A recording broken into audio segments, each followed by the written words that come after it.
takes off her panties, and then I lick her stinky butt cheeks.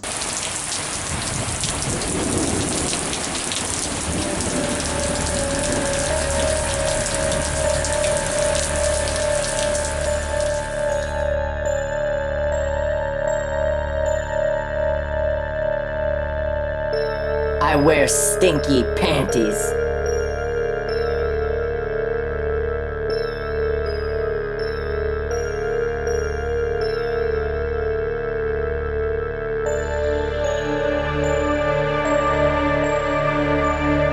Smell my panties.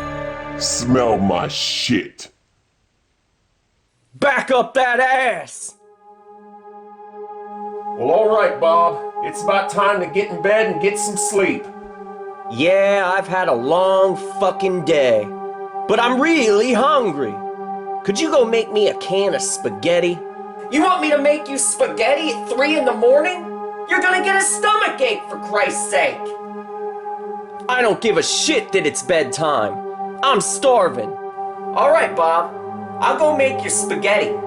But keep your fucking voice down. You don't want to wake up Grandpa Williams. He's sleeping in the back bedroom.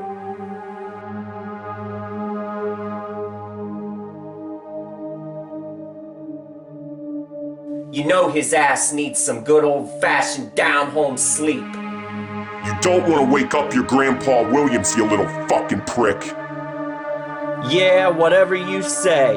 But you better hurry your ass up.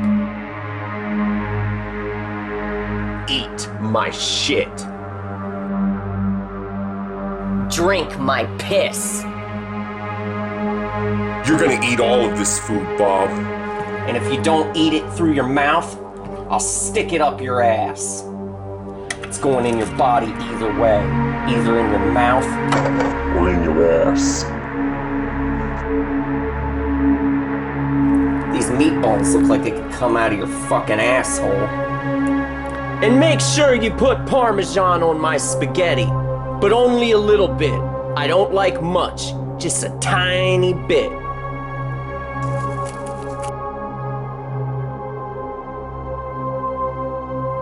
I'll stick this cheese Into your pussy.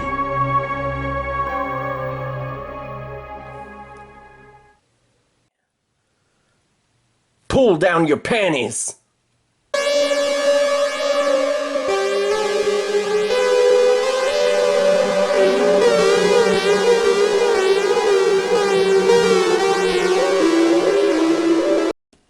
Hey guys, it's me again, Eric here at Mountaintop 9, and tonight we're gonna talk about the movie Slaughterhouse. It was released in 1987 and written and directed by Rick Rossler. Now I'll tell you what, Slaughterhouse is the kind of movie where I remember back in the early to mid 90s walking through a West Coast video rental store, and I saw the VHS cover for it, and I'll tell you what, when I saw it there, you know, with Buddy, the big hulking behemoth standing there on the cover with his bone cruncher meat cleaver. You know, it really impressed me, the cover alone, and I almost thought, hey, this is too good to be true.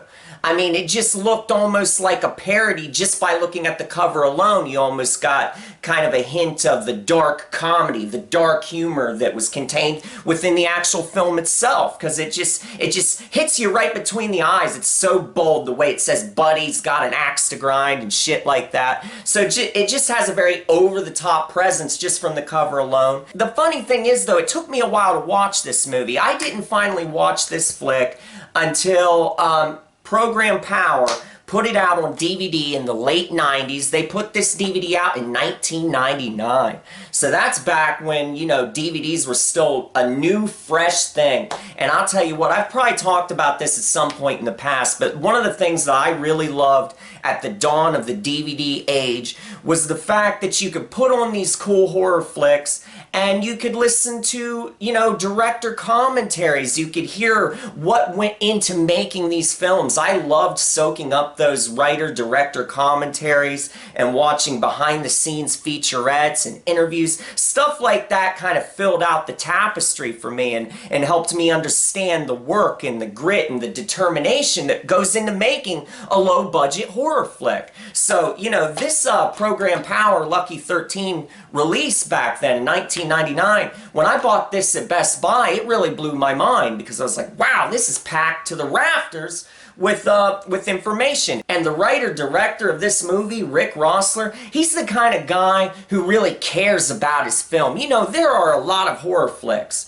where the makers of them could give a fuck less about their film. They either don't care about it, it was just a cheap cash-in at the time, or they're ashamed of their work. Well, you know, that really sucks because a lot of horror movies are really cool pieces of art, in my opinion, and it's a shame how they're discarded by the very people who made them. Well, in the case of Slaughterhouse, you don't get that. Rick Rossler, he loves his creation. He cares about his movie, and he loves to talk at length about it. And so that's a really cool thing about Slaughterhouse that gives me an extra appreciation for it, is the fact that, you know, the guy who made it, he really cared about the movie that he was making. Back when I first watched it, though, you know, this is the kind of movie that has a dark strain of humor running through it, and it tries to balance that with being a, you know, a serious slasher at times. And I think it melds pretty well. But back when I first watched this movie, in the late 90s when the DVD came out, I was not overly impressed, and the reason is because I was expecting a little bit more gore. That's one of my major complaints with this film. I feel like it could have been more bloody, more visceral. I really wish it would have went stronger in that direction at certain times. This movie has a few moments that'll kind of make you wince, and we'll get to that, but I wish this movie would have been quite a bit gorier. But I'll tell you what, man, Vinegar Syndrome has put out a new release of this movie, okay? And everyone should, if you don't have this in your fucking collection, you need to grab it. It's a DVD Blu-ray combo pack, and it has all of the important special features that you'll ever need on it. This is a way better release than the old Lucky 13 release, okay? Definitely pick this one up too.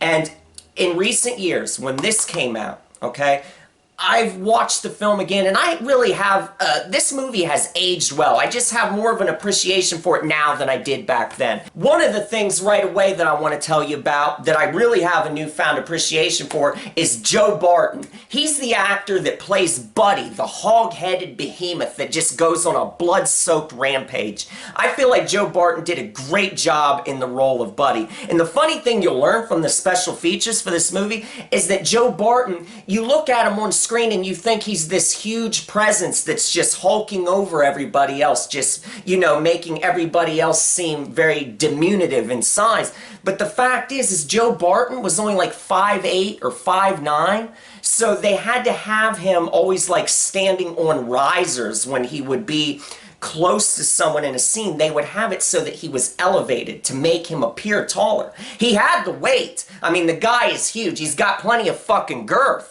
But he just didn't have the height, so they would always shoot it in ways to make him appear taller than he actually was. And I think they did a damn fine job. I would have never known that had I not listened to like the director commentary and watched the special features, so that's a really cool thing right there. But yeah, Joe Barton is Buddy. Man, you can just tell how they dress this guy and everything. You can just smell piss and sweat and shit just emanating off of him. I mean, just look at him in this fucking movie. He's down there holding the goddamn hogs, rolling around in the fucking hay with them. I mean, it's a disgusting sight. So this guy definitely deserves major credit for what he brought to the fucking role.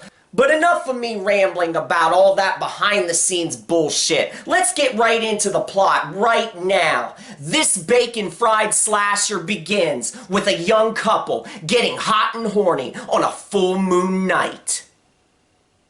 The only problem is they've both trespassed on a creepy piece of property out in the country, and they're about to pay the ultimate price. The girl is cute and sexy, but her panties are heavily soiled from a long, exhausting day. In fact, them panties smell like straight up shit. Her boyfriend has caught several whiffs of the nastiness, but he doesn't give a fuck. But never mind that nonsense, because a hulking behemoth known as Buddy Bacon roams this land, and he doesn't take kindly to stupid-ass strangers disturbing his precious hogs. He whips out his big bone cruncher meat cleaver and smacks it upside the boy's head, ending his pathetic existence. After killing the boyfriend, he corners the girl in the back of an old abandoned bus. She screams helplessly as he brings the cleaver down and blood splatters onto the dirt-covered window. This grisly introduction sets the stage, so get your ass ready to meet the sinister main characters. And don't forget to keep your asshole tightly clenched.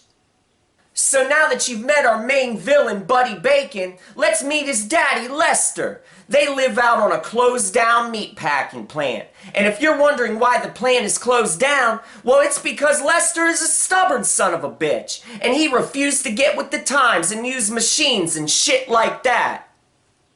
And since he's so damn stubborn, the county sheriff tells him that he has 30 days to vacate the property, because the county is foreclosing on his ass. The other issue that Buddy and Lester have is that teenagers from the local high school keep trespassing on their fucking property. And on the night of a big dance, there is a huge storm that comes out. And when the rain starts to fall and the lightning bolts start to hit the ground, a group of kids decide that they want to dare each other to see who can stay the longest on the property without getting scared. It's on this night that all shit hits the fan, all hell breaks loose, and every other cliche that you can fucking imagine, and the killings start to commence full throttle. So get your ass ready, cause Buddy's gonna hang those corpses up on meat hooks. So let's get into the kills and other fine details of this film. A police deputy gets his hand cut clean off, and he slowly bleeds to death in torturous agony. Buddy squeezes another guy's head with his bare hands, and blood pours to the ground below in a thick, wet torrent. A local chick gets her throat slit, but the effect is over way too quick.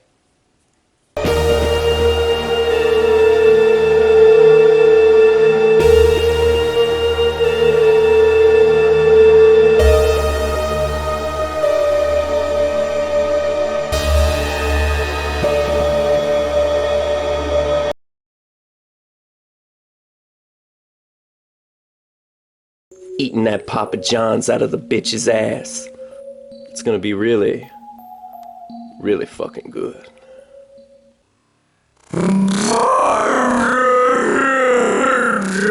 That's really it as far as notable kills are concerned, but I'll tell you what, in this movie we're also treated to some really macabre sights in other ways, okay? There are other ways that violence really permeates the air and kind of gives you a queasy feeling. And one of the things that this movie does right is when Buddy is hanging all of his victims, all of his trophies up on these meat hooks. I think that that is a very macabre sight, and I like the scene towards the end where our final girl is kind of, you know, she's running amok, she's running away from Buddy, and one of the victims that's hanging on a meat hook, one of the girls, she's still alive as she's hanging on the meat hook, but she's just fleetingly holding on to consciousness. But the fact that she's still alive as she's got this meat hook going through her back, I just think that just gives you a really uneasy, you know, morbid feeling, and you feel bad for that victim hanging on the meat hook, knowing that she's suffering and still alive. And another thing that really hits home for me in this movie, we've got our final girl, Lizzie. Her name's Lizzie Borden. That's the character's name in this movie. Well, they've got Lizzie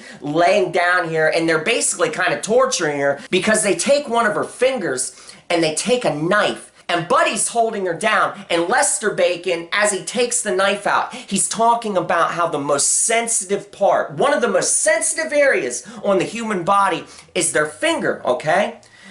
He says, you know, cutting someone's fingertip can cause much more pain. You know, it's much more distressing than even cutting their stomach open. So he takes the blade and he runs it across her fingertip, all right, and just cuts it open. And then he takes his fingers and starts moving the cut around. Now, when you see that, that really packs a visceral effect.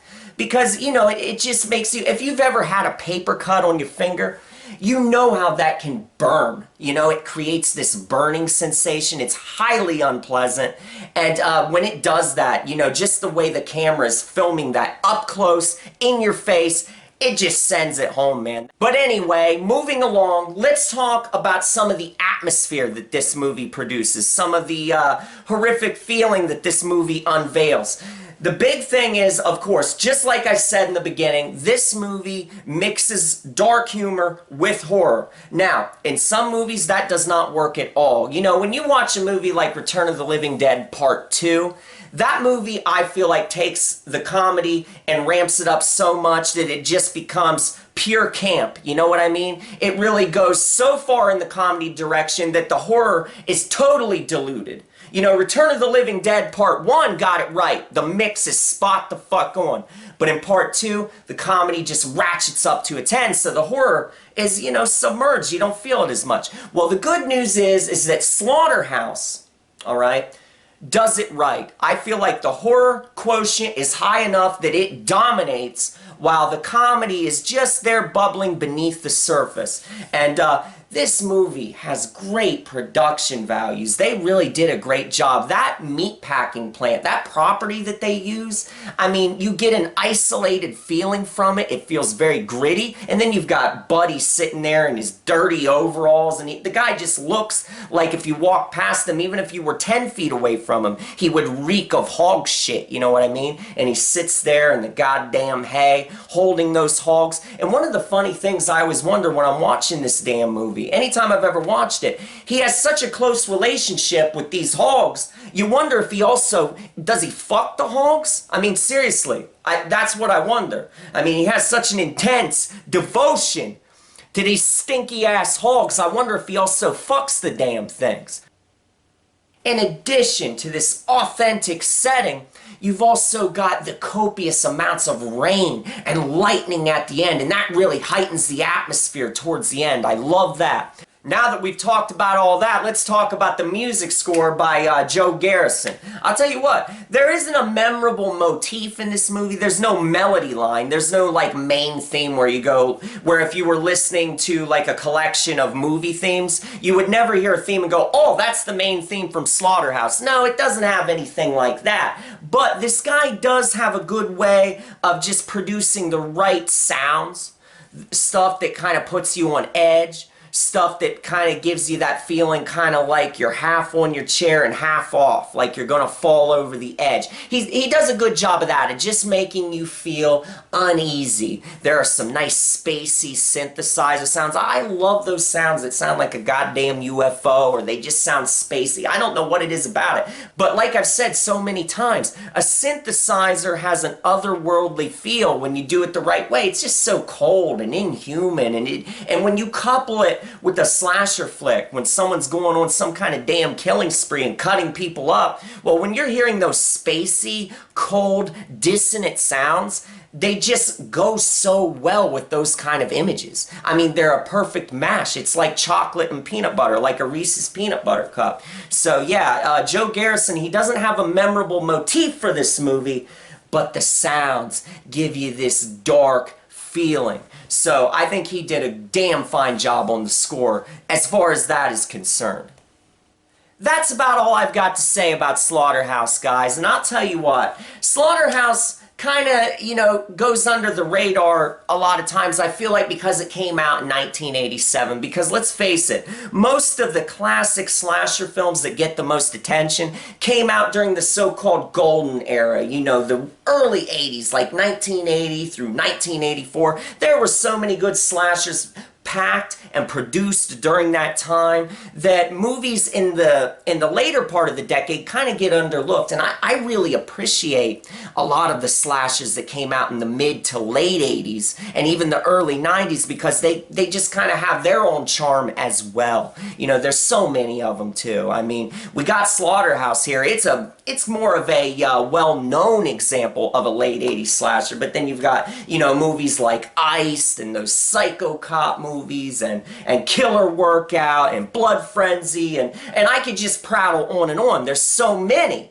All right, there's so many slasher films that are just under the radar type movies, and Slaughterhouse is an example that really sticks out, and I felt like it was a movie that I should do a review for because, hell, look, I'm wearing the fucking shirt. It's a good movie, and I feel like everyone should watch it right now. Put this movie in and enjoy it because it's a good example of a late 80s slasher flick. So I thank you guys for watching this review, and I'll be seeing you all again real soon.